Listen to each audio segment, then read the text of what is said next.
Bearman Vs the Nazis is a Badcatz game development company production. Written and directed by Jesse D Lopez.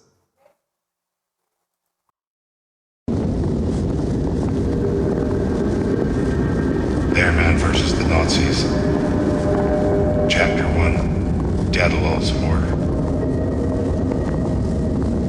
We mashed snow forward, even after the horrifying briefing we've seen, telling of the moth as we are informed that the secret Nazi base, Neo-Bears scared in us, the Germans followed. The Russians still forward without a single hesitated step, up to the oligarchs in the top brass, before the people in the town less than a mile away, where we all grew up. Stalin ordered the creation of man-bear hybrids to become an unstoppable army of super soldiers.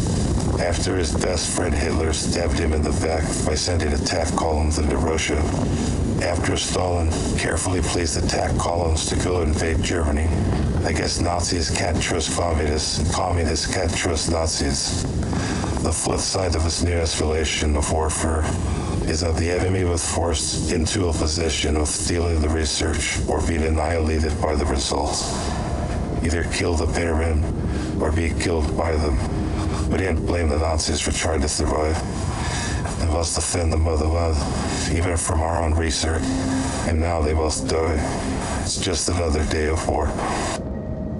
Ever since we got pushed back into our own motherland, we've been locked in what people have called the Battle of Stalingrad, where the front lines shift mile by mile, day by day. It's from this chaos that we decided to end the suffering of our people, journey into the mountains, and attempt to kill the Nazi wolf soldiers in their so-called Frost Fortress. They're scared. It's quiet on the way leading into the compound. For a while, the only sounds I hear are the crunching of snow or their boots. The man has time to let his thoughts wander, and I think of I make it through times like this. I put in myself back with my family, where I tell myself I did my duty, and it was all worth it in the end. These thoughts are warm in the land of ice and snow, in the forest hills of Zivolosti, Dasogostezi. Now with the compound in sight, over the hill, at some distance away, we can study our prospective mission area and make our plans. Look, if we just blow the doors open and blast them all, it might destroy something of value, and if we Jaeger Stalin, then we'll end up being on the next train to Siberia. Of course we're not just out for it, Ken. Instead we lure them out. We can preserve Stalin's prized Nazi research better that way. Not like our losing that right. Dadalov, you got command here. You have a plan too? We're gonna split up. Then we recon the place. I'll gather all the information again. Then we meet back here, exactly one clip south of the secret lab. I want to see them before they see us. I tell them straight. I'm afraid of what we'll find.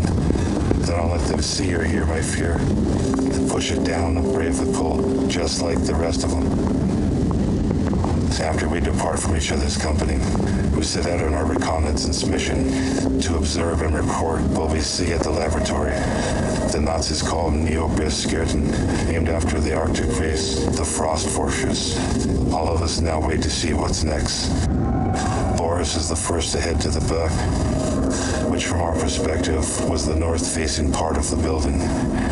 Outside the web, there are men in cages filled with the naked corpses of fallen Russian soldiers who died fighting in the nearby hills of Borostrilnaya, to the north of us, near the town of Nagornaya Ulica. Boris and the rest of us were local, mostly from Polyop and Sanar river boys that grew up ice skating and fishing. To see the bodies and pages was shocking and appalling. Boris, but the idea of being caught and becoming one of the dead overtakes him, and he continues his dreadful recon.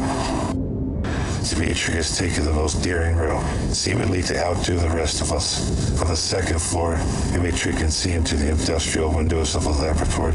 Its sprawling layouts of human-shaped apparatuses, many wires and tubes spilling out of many machines, all flowing with the metal grates out of the floor. Heavy seam throughout the room. Nazi scientists with sidearms toil over the many machines calibrated with switches, dials, and valves. Dimitri loses himself while feeding his hungry mind to his thirsty eyes.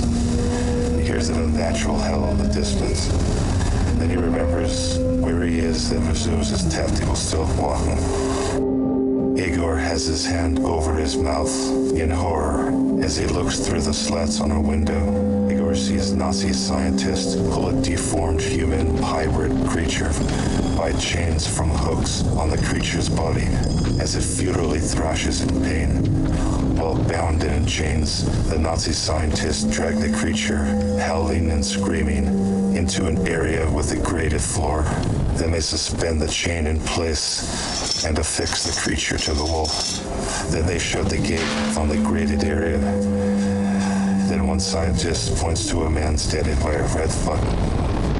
And when he pushes the button, the incinerator under the floor burned the creature alive. And it took much longer to die than a human would to die of similar treatment. Then they just let it roast for a while. Then Nazi soldiers wearing black leather aprons are made to scoop up the contents of the blast furnace, imperial, while Igor follows under the deathly howl of an unseen beast. Gregory scouts the eastern side of the building till he comes to the cabbage patch as marked by the Germans. An area with rows of charred corpses of various forms of creatures of human hybrid origins.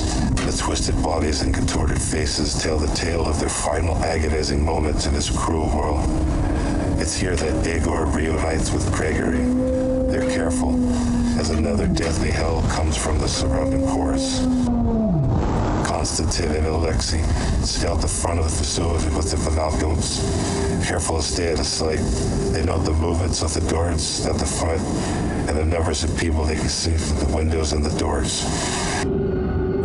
I hear my name whispered in the dead of night, Dyatlov. For a sweet second, I thought it was my son. The second time I hear my name, I recognize the muted strain and stern determination of my other family. This time it's cousin Boris, who tells me of what he's seen in the back. I refer to my company as my family in my mind, so I never treat them the way I was treated on the front lines, where the lives of us regulars are expendable, and only the so-called leadership matters. My men's life matter to me, just like our mission matters to us all. One by one, they all return under the hells from beyond. We all agree this has to be the facility that's been staging attacks on our hometowns of Voliopti and Sivaro, our self-imposed objective that we abandoned our regular post for. The name of our enemy's home is Neovestjerden. May that name be forever cursed.